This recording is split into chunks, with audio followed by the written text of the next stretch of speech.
I'd like to tell you about the strangest secret in the world.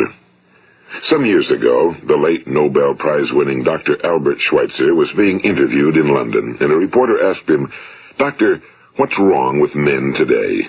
And the great doctor was silent a moment, and then he said, "Men simply don't think." It's about this that I want to talk with you. We live today in a golden age. This is an era that man has looked forward to, dreamed of, and worked toward for thousands of years. But since it's here, we pretty well take it for granted. We in America are particularly fortunate to live in the richest land that ever existed on the face of the earth, a land of abundant opportunity for everyone. But do you know what happens? Well, let's take 100 men who start even at the age of 25. Do you have any idea what will happen to those men by the time they're 65? These 100 men who all start even at the age of 25 believe they're going to be successful. If you ask any one of these men if he wanted to be a success, he'd tell you he did. And you'd notice that he was eager toward life, that there was a certain sparkle to his eye, an erectness to his carriage, and life seemed like a pretty interesting adventure to him. But by the time they're 65, 1 will be rich. 4 will be financially independent. 5 will still be working. 54 will be broke. Now think a moment. Out of the 100, only 5 make the grade. Now why do so many fail? What has happened to the sparkle that was there when they were 25? What's become of the dreams, the hopes, the plans? And why is there such a large disparity between what these men intended to do and what they actually accomplished? When we say about 5% achieve success, we have to define success. And here's the best definition I've ever been able to find. Success is the progressive realization of a worthy ideal. If a man is working toward a predetermined goal and knows where he's going, that man is a success. If he's not doing that, he's a failure. Success is the progressive realization of a worthy ideal. Rollo May, the distinguished psychiatrist, wrote a wonderful book called Man's Search for Himself. And in this book he says, the opposite of courage in our society is not cowardice. It is conformity. And there you have the trouble today. It's conformity, people acting like everyone else without knowing why, without knowing where they're going. Now think of it. In America right now, there are over 18 million people 65 years of age and older. And most of them are broke. They're dependent on someone else for life's necessities. Now, we learn to read by the time we're 7. We learn to make a living by the time we're 25. Usually by that time, we're not only making a living, we're supporting a family. And yet by the time we're 65, we haven't learned how to become financially independent in the richest land that has ever been known. Why? We conform. And the trouble is that we're acting like the wrong percentage group, the 95 who don't succeed. Now, why do these people conform? Well, they really don't know. These people believe that their lives are shaped by circumstances, by things that happen to them, by exterior forces. They're outer-directed people. A survey was made one time that covered a lot of men, working men, and these men were asked, "Why do you work? Why do you get up in the morning?" 19 out of 20 had no idea. If you ask them, they'll say, well, everyone goes to work in the morning, and that's the reason they do it, because everyone else is doing it. Now let's get back to our definition of success. Who succeeds? The only person who succeeds is the person who is progressively realizing a worthy ideal. He's the person who says, I'm going to become this, and then begins to work toward that goal. I'll tell you who the successful people are. A success is the school teacher who's teaching school because that's what he or she wants to do. The success is the woman who's a wife and mother because she wanted to become a wife and mother and is doing a good job of it. The success is the man who runs the corner gas station because that was his dream. That's what he wanted to do. The success is the successful salesman who wants to become a top-notch salesman and grow and build with his organization. A success is anyone who is doing deliberately a predetermined job because that's what he decided to do deliberately. But only 1 out of 20 does that. That's why today there isn't really any competition unless we make it for ourselves. Instead of competing, all we have to do is create. You know, for 20 years, I looked for the key which would determine what would happen to a human being. Was there a key I wanted to know which would make the future a promise that we could foretell to a large extent? Was there a key that would guarantee a person's becoming successful if he only knew about it and knew how to use it? Well, there is such a key, and I've found it. Have you ever wondered why so many men work so hard and honestly without ever achieving anything in particular, and others don't seem to work hard and yet seem to get everything? They seem to have the magic touch. You've heard them say that about someone. Everything he touches turns to gold. And have you ever noticed that a man who becomes successful tends to continue to become successful? And on the other hand, have you noticed how a man who's a failure tends to continue to fail? Well, it's because of goals. Some of us have goals, some don't. People with goals succeed because they know where they're going. It's that simple. Think of a ship leaving a harbor, and think of it with the complete voyage mapped out and planned. The captain and crew know exactly where it's going and how long it'll take. It has a definite goal. Now, 9,999 times out of 10,000, it will get to where it started out to get. Now, let's take another ship, just like the first, only let's not put a crew on it or a captain at the helm. Let's give it no aiming point, no goal, no destination. We just start the engines and let it go. I think you'll agree with me that if it gets out of the harbor at all, it will either sink or wind up on some deserted beach, a derelict. It can't go anyplace because it has no destination and no guidance, and it's the same with a human being. Take the salesman, for example. There's no other person in the world today with the future of a good salesman. Selling is the world's highest-paid profession, if we're good at it and if we know where we're going. Every company needs top-notch salesmen, and they reward those men. The sky's the limit for them. But how many can you find? Someone once said the human race is fixed, not to prevent the strong from winning, but to prevent the weak from losing. The American economy today can be likened to a convoy in time of war. The entire economy is slowed down to protect its weakest link, just as the convoy had to go at the speed that would permit its slowest vessel to remain in formation. That's why it's so easy to make a living today. It takes no particular brains or talent to make a living and support a family today. So we have a plateau of so-called security, if that's what a person's looking for. But we do have to decide how high above this plateau we want to aim. Now let's get back to the strangest secret in the world, the story that I wanted to tell you today. Why do men with goals succeed in life and men without them fail? Well, let me tell you something which, if you really understand it, will alter your life immediately. If you understand completely what I'm going to tell you from this moment on, your life will never be the same again. You will suddenly find that good luck just seems to be attracted to you. The things you want just seem to fall in line, and from now on you won't have the problems, the worries, the gnawing lump of anxiety that perhaps you've experienced before. Doubt, fear, well, they'll be things of the past. Here's the key to success and the key to failure. We become what we think about. Now let me say that again. We become what we think about. Throughout all history, the great wise men and teachers, philosophers and prophets have disagreed with one another on many different things. It's only on this one point that they are in complete and unanimous agreement. Listen to what Marcus Aurelius, the great Roman emperor, said. A man's life is what his thoughts make of it. Disraeli said this. Everything comes if a man will only wait. I've brought myself by long meditation to the conviction that a human being with a settled purpose must accomplish it, and that nothing can resist a will that will stake even existence for its fulfillment. Ralph Waldo Emerson said this, a man is what he thinks about all day long. William James said, the greatest discovery of my generation is that human beings can alter their lives by altering their attitudes of mind. And he also said, we need only in cold blood act as if the thing in question were real, and it will become infallibly real by growing into such a connection with our life that it will become real. It will become so knit with habit and emotion that our interest in it will be those which characterize belief. And he also said, if you only care enough for a result, you will almost certainly attain it. If you wish to be rich, you will be rich. If you wish to be learned, you will be learned. If you wish to be good, you will be good. Only you must then really wish these things, and wish them exclusively, and not wish at the same time 100 other incompatible things just as strongly. In the Bible, you read in Mark 9:23, if thou canst believe, all things are possible to him that believeth. My old friend Dr. Norman Vincent Peale put it this way, this is one of the greatest laws in the universe. Fervently do I wish I had discovered it as a very young man. It dawned upon me much later in life, and I found it to be one of the greatest, if not my greatest discovery outside of my relationship to God. The great law, briefly and simply stated, is that if you think in negative terms, you will get negative results. If you think in positive terms, you will achieve positive results. That is the simple fact, he went on to say, which is at the basis of an astonishing law of prosperity and success. In 3 words, believe and succeed.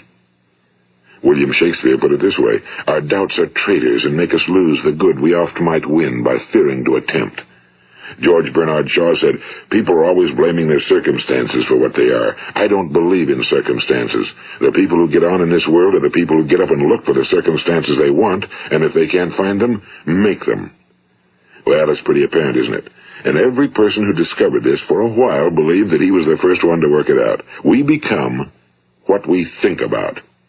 Now, it stands to reason that a person who's thinking about a concrete and worthwhile goal is going to reach it, because that's what he's thinking about, and we become what we think about.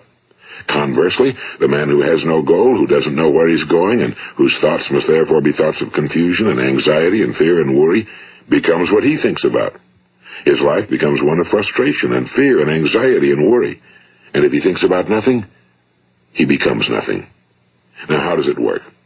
Why do we become what we think about? Well, I'll tell you how it works as far as we know. Now, to do this, I want to tell you about a situation that parallels the human mind. Suppose a farmer has some land, and it's good fertile land.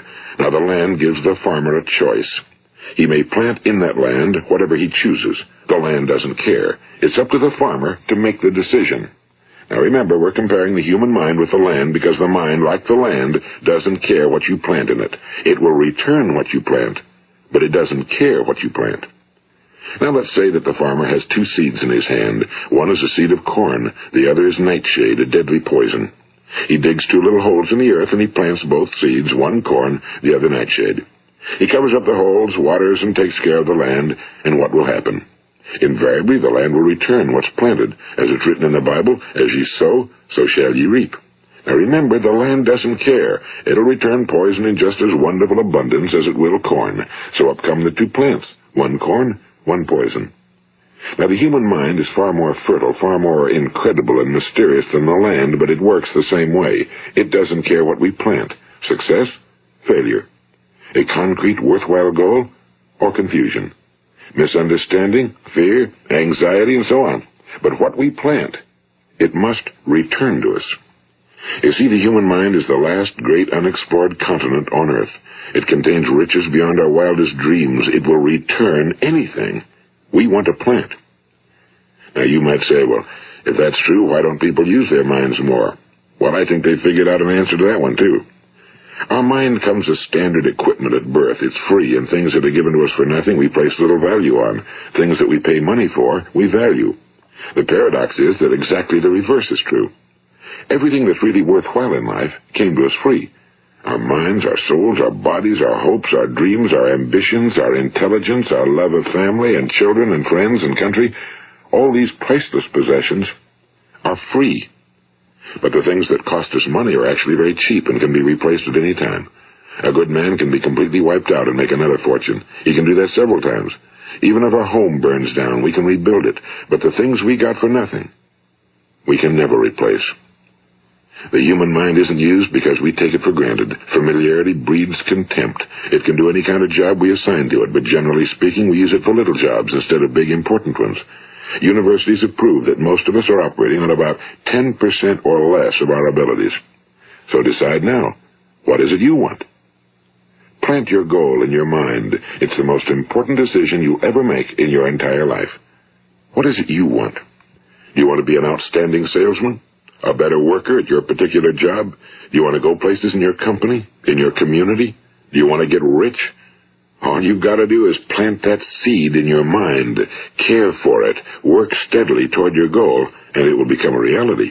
It not only will, there's no way that it cannot. You see, that's a law, like the laws of Sir Isaac Newton, the laws of gravity. If you get on top of a building and jump off, you'll always go down. You'll never go up, and it's the same with all the other laws of nature. They always work. They're inflexible. Think about your goal in a relaxed, positive way. Picture yourself in your mind's eye as having already achieved this goal. See yourself doing the things you will be doing when you've reached your goal.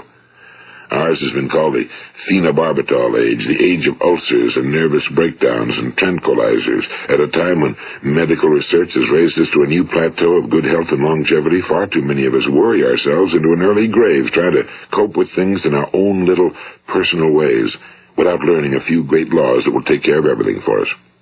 These things we bring on ourselves through our habitual way of thinking. Every one of us is the sum total of his own thoughts.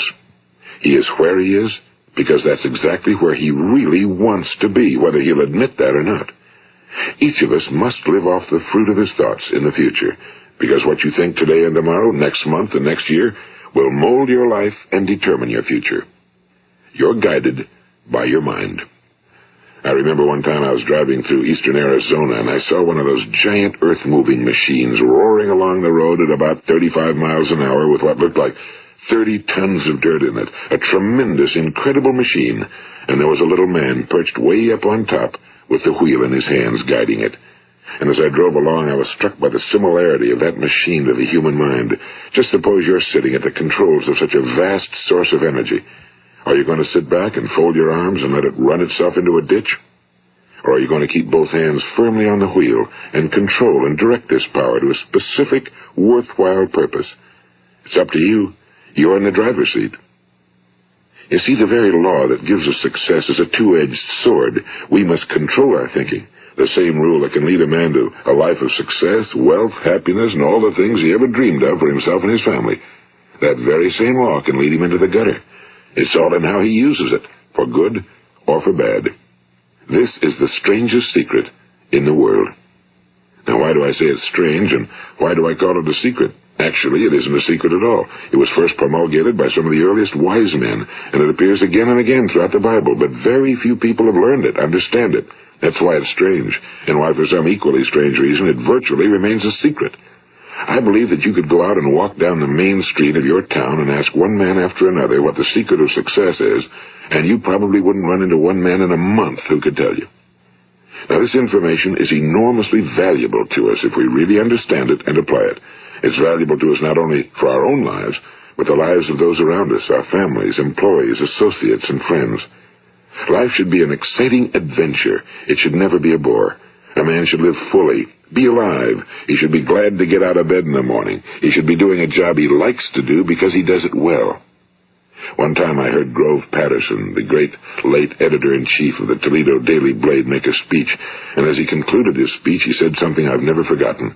He said, "My years in the newspaper business have convinced me of several things. Among them, that people are basically good, and that we came from someplace, and we're going someplace. So we should make our time here an exciting adventure. The architect of the universe didn't build a stairway leading nowhere." And the greatest teacher of all, the carpenter from the plains of Galilee, gave us the secret time and time again. As ye believe, so shall it be done unto you. I've explained the strangest secret in the world and how it works. Now, on this side, I want to explain how you can prove to yourself the enormous returns possible in your own life by putting this secret to a practical test. I want you to make a test that will last 30 days. It isn't going to be easy, but if you'll give it a good try, it will completely change your life for the better. Now, back in the 17th century, Sir Isaac Newton, the English mathematician and natural philosopher, gave us some natural laws of physics which apply as much to human beings as they do to the movement of bodies in the universe.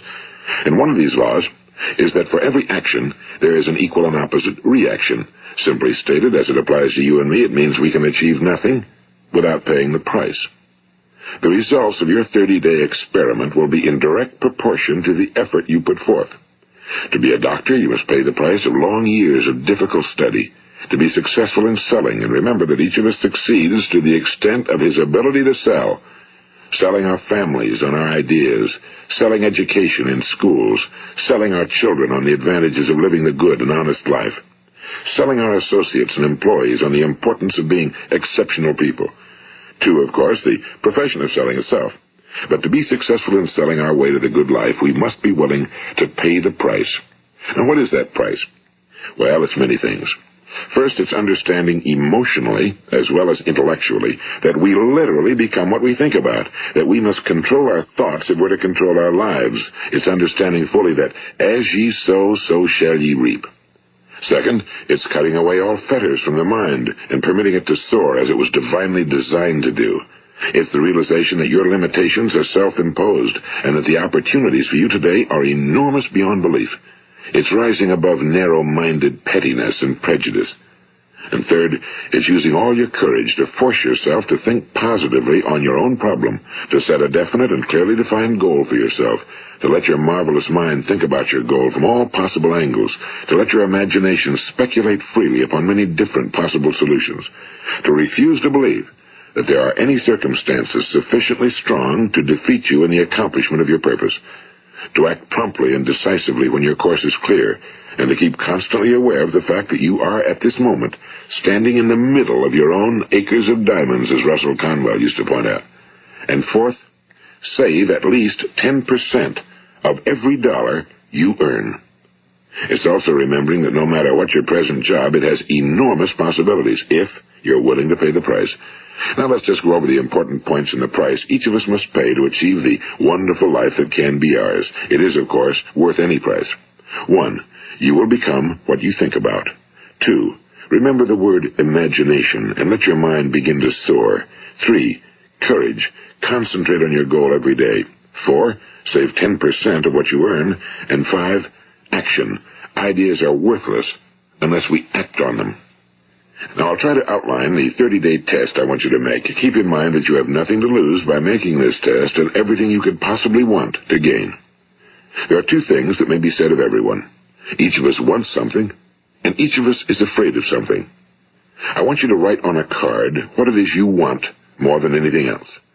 It may be more money. Perhaps you'd like to double your income or make a specific amount of money. It may be a beautiful home. It may be success at your job. It may be a particular position in life. It could be a more harmonious family. Each of us wants something. Now write down on your card specifically what it is you want. Make sure it's a single goal and clearly defined. You needn't show it to anyone, but carry it with you so that you can look at it several times a day. Think about it in a cheerful, relaxed, positive way each morning when you get up, and immediately you have something to work for, something to get out of bed for, something to live for. Look at it every chance you get during the day and just before going to bed at night. And as you look at it, remember that you must become what you think about, and since you're thinking about your goal, you realize that soon it will be yours. In fact, it's yours really the moment you write it down and begin to think about it. Look at the abundance all around you as you go about your daily business. You have as much right to this abundance as any other living creature. It's yours for the asking. Now we come to the difficult part. Difficult because it means the formation of what is probably a brand new habit, and new habits are not easily formed. Once formed, however, it will follow you for the rest of your life. Stop thinking about what it is you fear. Each time a fearful or negative thought comes into your consciousness, replace it with a mental picture of your positive and worthwhile goal. And there will come times when you'll feel like giving up. It's easier for a human being to think negatively than positively. That's why only 5% are successful. You must begin now to place yourself in that group.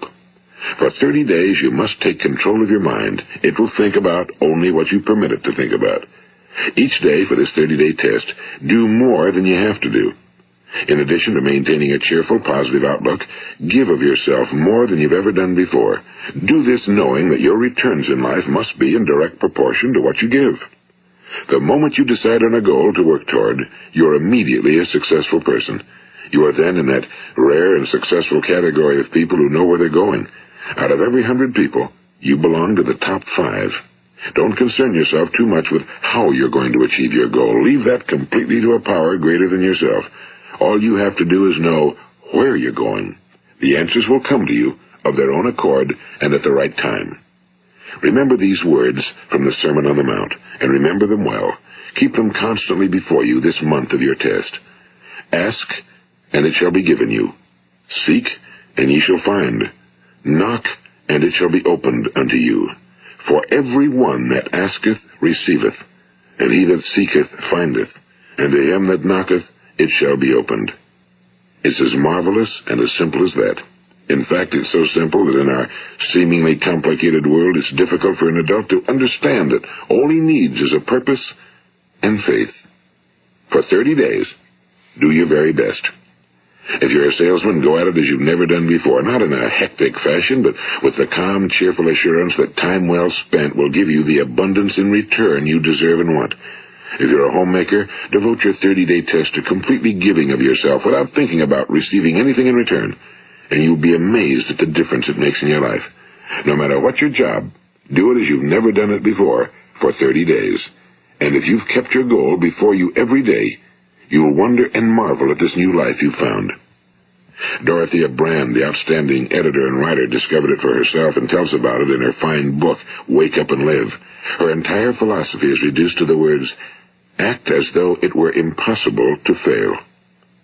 She made her own test with sincerity and faith, and her entire life was changed to one of overwhelming success. Now, you make your test for 30 full days. Don't start your test until you've made up your mind to stick with it. You see, by being persistent, you're demonstrating faith. Persistence is simply another word for faith. If you didn't have faith, you'd never persist.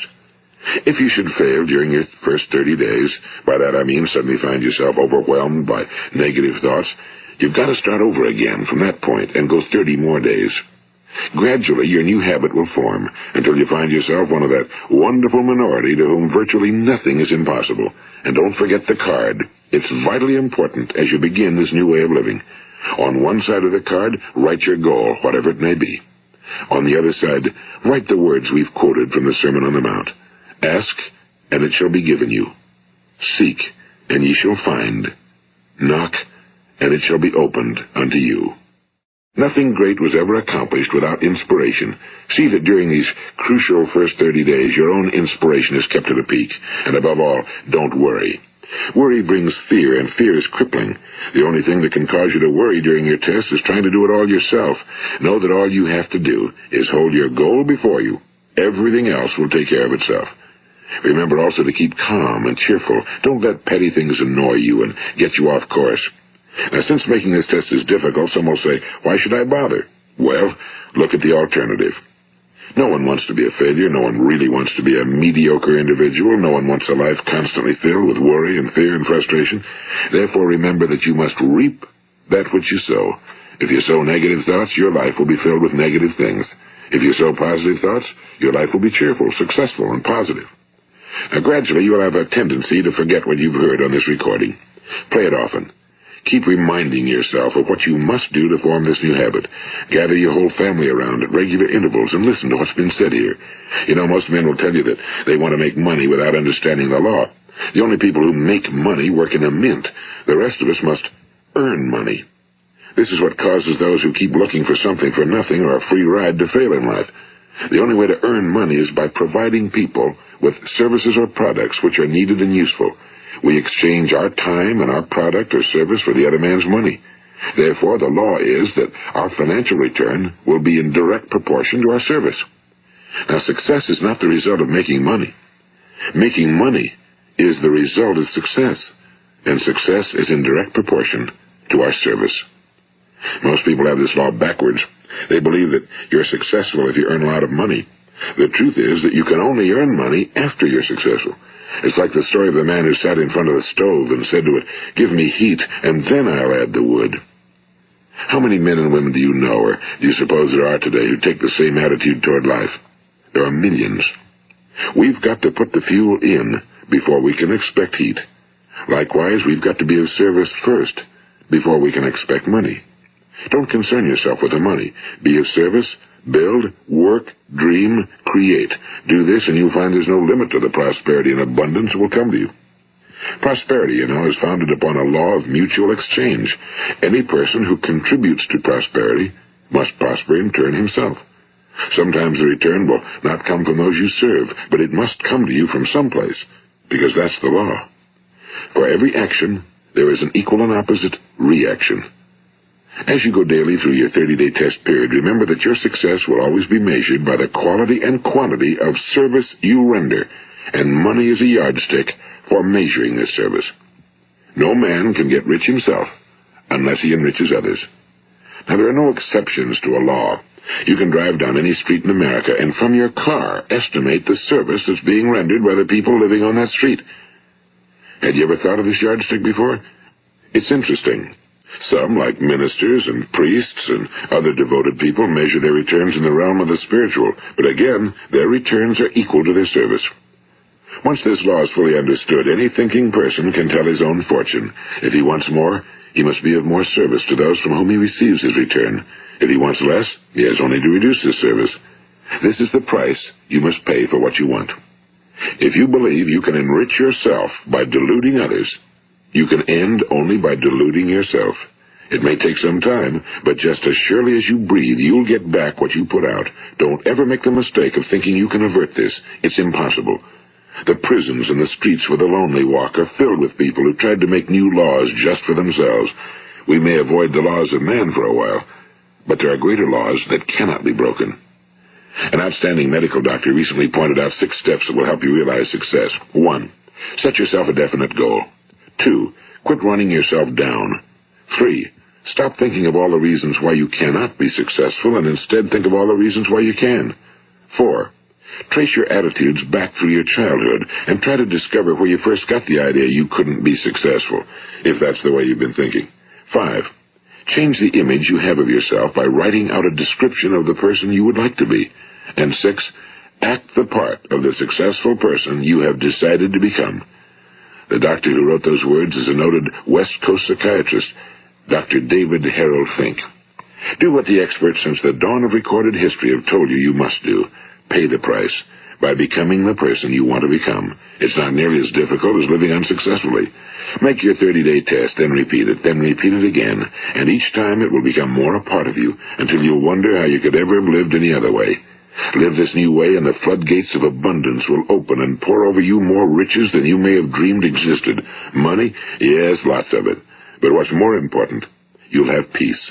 You'll be in that wonderful minority who lead calm, cheerful, successful lives. Start today.